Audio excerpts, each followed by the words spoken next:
Hi guys, hello everyone, welcome back to my channel, welcome back to Chilling Gossip with Barbara. Ngiyabonga kakhulu you guys for choosing Chilling Gossip with Barbara. Thank you so much for coming. Ungakhohlanga ukuthi subscribe, mangaba uka-subscribe, ubuye like video, ubuye share ke you guys. Ngiyabonga kakhulu to all of you. Now you guys asikhulumeni ke ngolo owayengunkosikazi kaNgizwe you guys uFloda Grey. So ufloda you guys kuthiwa ukhala ngokuthi Mbongeni Ngema usheshe wahamba engakaze ambonge futhi ngokukhiqiza kwakhe Sarafina, because guys ngathi kunecula libhalile elimayela no Sarafina uthi isifiso sakhe bekuthi ambone yena benomama uLate Mbongeni you guys ezokwazi ukukhulumisana nabo babonge ngecula lithi I think ukhipha icula lithi Sarafina, but she those are the people who motivated her into starting a song mhlawumbe ethi Sarafina, something like that. So mhlawumbe kuyisifiso sakhe sokuthi ngelinye lamalanga uzodibana nobaba Mbongeni Ngema benomama uLate Mbongeni ezwino ukuthi eyibona kanti bengabakhulu laphana when it comes to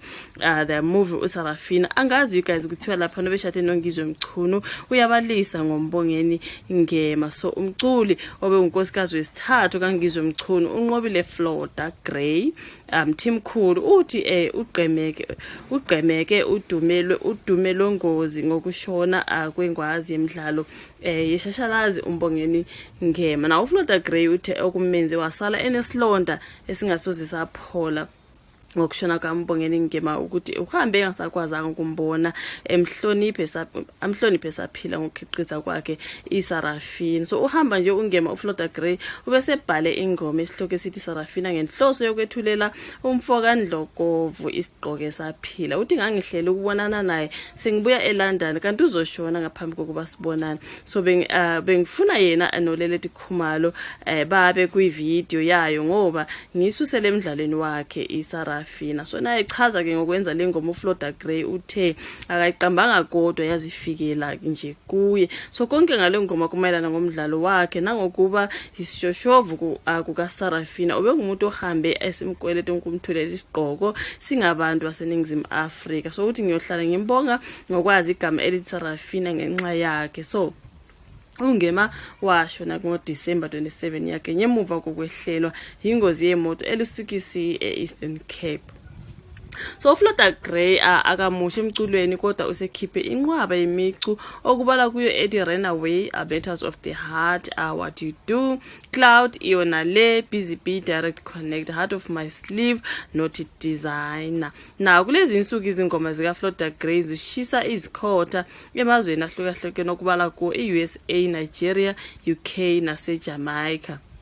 Uthe okudala lokhu ukuthi usengaphansi kwenkampani yaseNigeria kodwa enamahofisi eUSA nase-UK. So nakuba kunjalo kodwa uthe kumphatha kabi ukuduma emazweni angaphandle kunasekhaya. Uthe kodwa akakhali kangako ngoba umculo wakhe wasekelwa kakhulu phesheya. Uthe akasithola isikhathi sokuzinza uma ephesheya kwezilwandle ngenxa yokuba matasatasa.